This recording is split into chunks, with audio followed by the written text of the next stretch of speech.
welcome to Shawnee Union. This week we're going to talk about the Ondu 6x12 pinhole camera. If you haven't seen my pinhole 101 video, start there. This video is just going to be about the Ondu and using it in a review of that camera. So Elvis from Ondu reached out to me and said, do you want to try out one of the Ondu cameras? I said yes. I really wanted to look at the 6x12, which is a multi-format camera, and it also gives you like close to 2-to-1 image frame, so pretty interesting.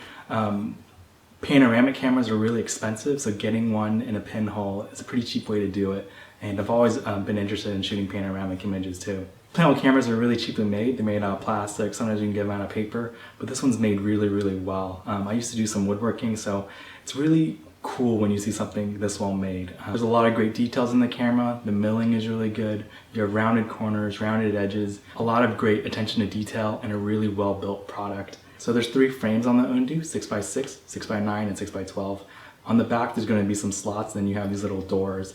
For 6x6 you're going to put it on the smallest one and then use the center window in the back to go through your frame. So that one's going to be 1, 2, 3 when you're reading your frames. For 6x9 you're going to be using the one second to the outside and then using the window in the lower right hand side of the back to go through.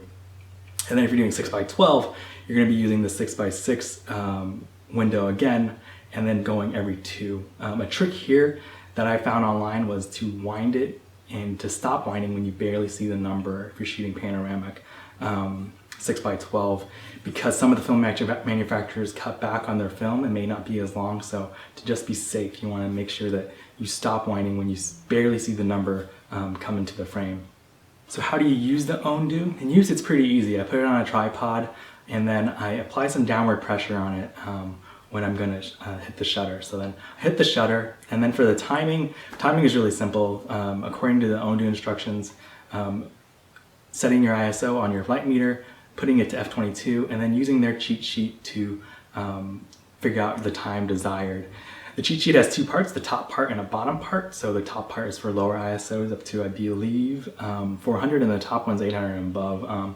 This cheat sheet works really well, and I always go a little bit over the cheat sheet just to make sure I'm overexposing with pinhole. It's really hard to overexpose, so you always want to be hedging your bets that way.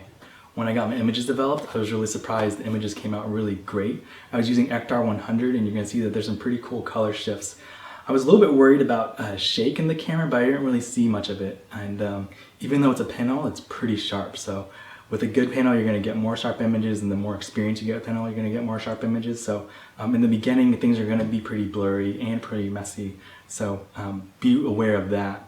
Also, there's pretty good vignetting, but that's another kind of thing that comes along with pinholes.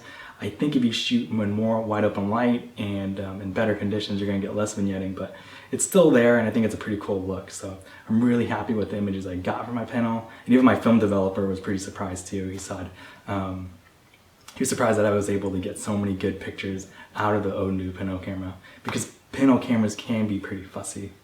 Lastly, if you're thinking about getting an Ondu pinhole camera, I wouldn't make it your first pinhole camera. I would get something cheap, like one of those plastic or paper ones first.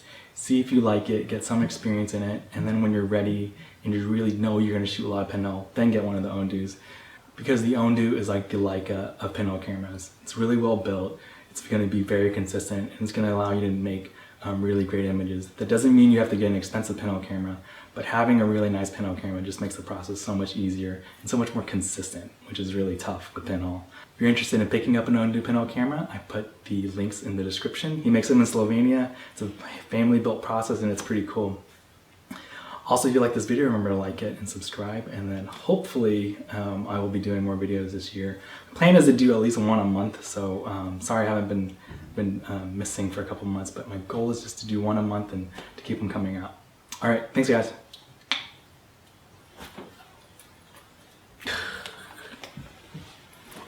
Hope that makes it.